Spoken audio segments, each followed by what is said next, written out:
Hi, I'm Natasha, Hey, I'm Micah. and we are very excited to be bringing you a brand new podcast series, Path to Market, where we unravel the art and science of go to market strategies for startups and scale up. So, who are we and why the two of us together? Micah, can you maybe give us a brief intro on who you are, what brought you to where you are today? Sure. I've been in investing roles at a venture capital firm for the last few years. And prior to this, all of my background was in sales at tech companies. Most recently, I was the first sales hire at a company, Cloudflare, where I was in the US. And in the first year, we hired across all roles on the customer facing team and figured out how to sell our product. The second year, I moved to London to open our international office. And the third year, I worked on partnerships and resellers rather than selling direct. And so it was through the lens of those experiences that I try to help founders as they're making their first sales hires, scaling internationally, or working through partnerships.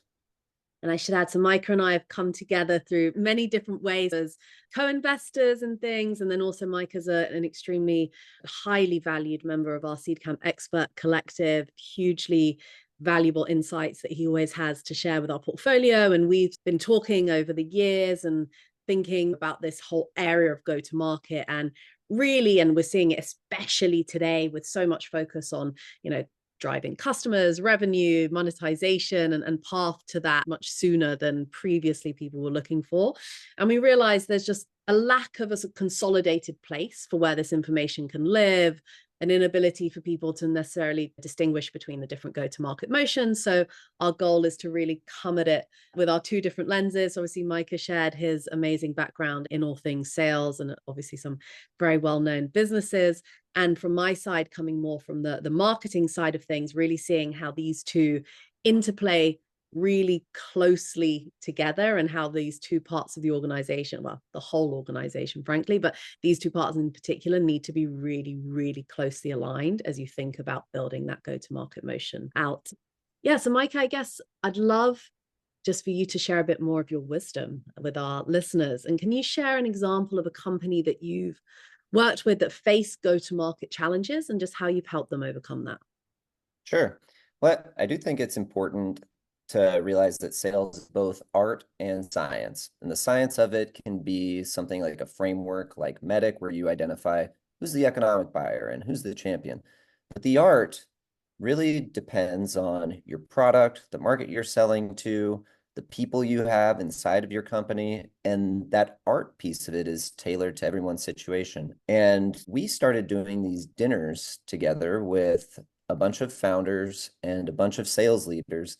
And the best part about those dinners was that a founder could ask the same question they were wrestling with to five different go-to-market leaders, and they would get five different points of view, and then the founder could choose for themselves what works for them. So I think feeling that there was a true market need for this, that founders got a lot of value of speaking with a variety of go-to-market leaders, is really in their best interest rather than just listening to one all-powerful, wise go-to-market leader, because what worked for them may not work for that particular founder. That's such a good point, right? And this idea and this tendency that we see a lot of the time, which is we just want the playbook and we want to rinse and repeat it in any company. Well, that frankly just doesn't work. And so what we're really aspiring to do with this podcast as well is bring a breadth of different experiences, and you can pick and choose based on the type of organization that you have and what's going to be most relevant for you. Because yeah, to your point, crowdsourcing different pieces of information and then figuring out what's the best fit for you is really critical.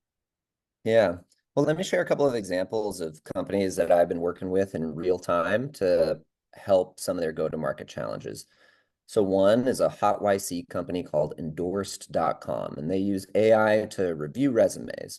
And they have a lot of customer inbound interest, but the founders themselves are technical founders with little to no sales experience. And so for them, I act as a coach or advisor on how to run a sales process. Simple questions like, who's the economic buyer? Have you identified that they really have budget for this? What's their process for procurement like?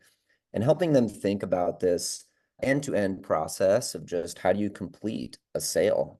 For others that are, I'd say, earlier in their journey, just trying to get customer demand, there's a great company in France called Heal.dev, and their product is to use AI to heal your code.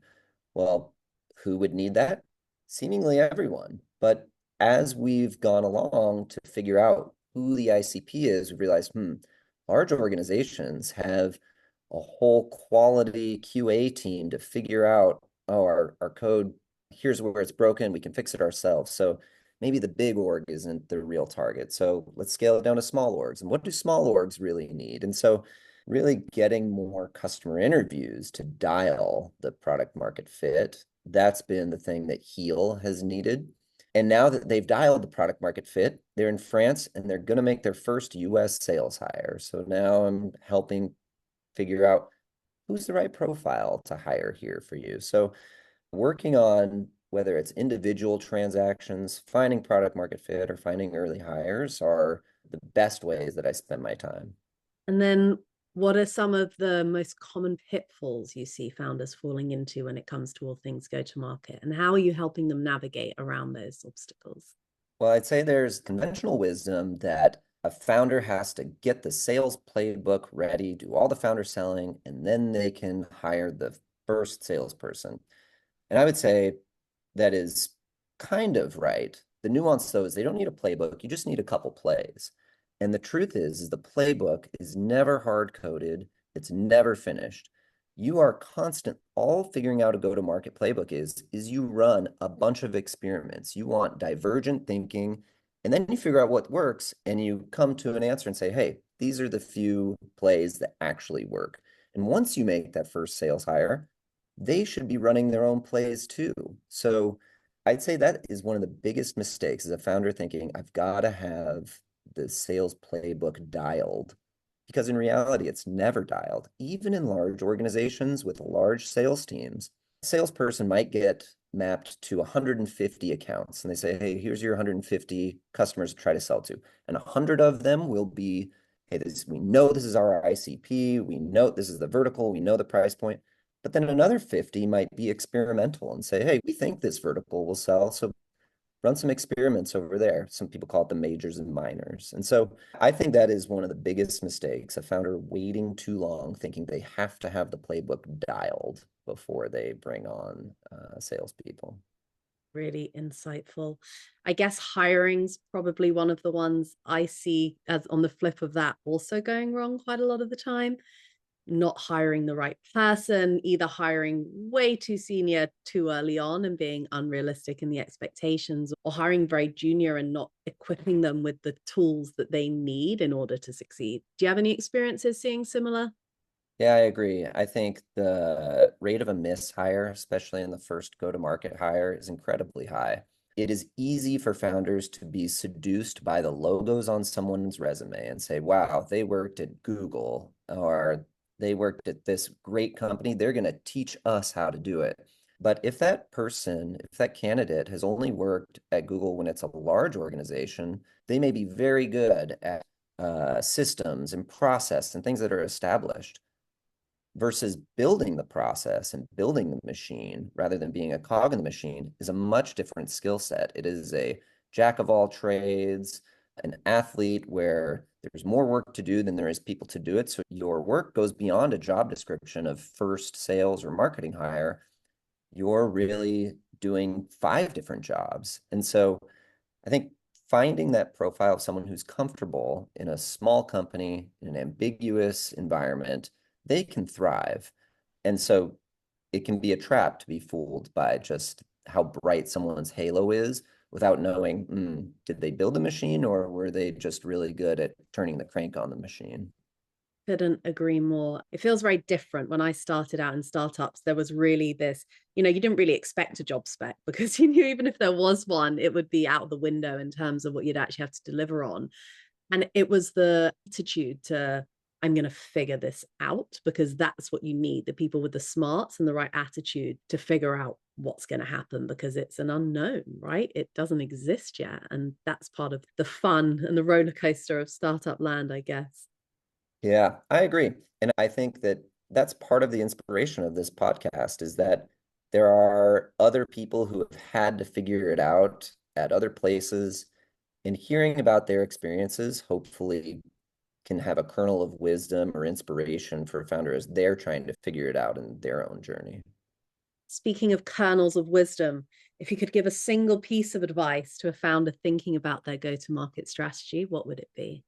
Well, I am a big fan of crossing the chasm, and it's this old now, but a framework that the early adopters are of a certain profile for a product, and then there's a big chasm before you get to the majority of the market.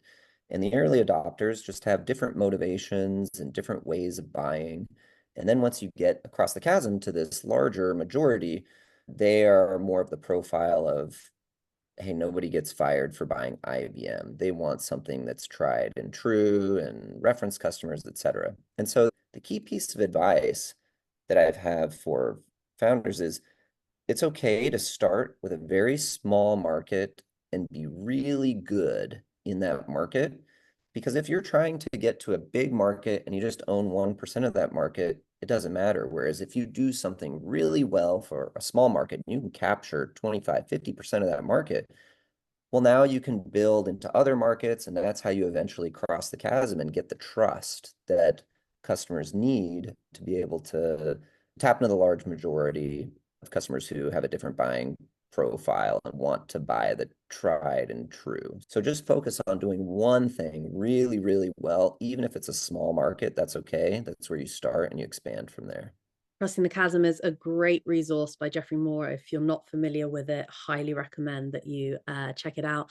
Yeah, I fully agree. And it's this really hard tension between, especially as a founder, look, when you're pitching to investors in particular, you're going after that big total addressable market number and you want to show like how sizable this opportunity is. But arguably, when you're trying to be everything to everyone too early on, you end up being nothing to nobody because you can't really attack and penetrate that disproportionately influential early customer and show that you've got product market fit and there's somebody that really desperately wants it and is willing, you're doing that job that is so integral to them and figuring that piece out is so key. So I agree, it's the not trying to be everything to everyone too early is really key. And we're going to talk about all of that. Micah, what kind of topics and themes can listeners expect to hear in our upcoming episodes?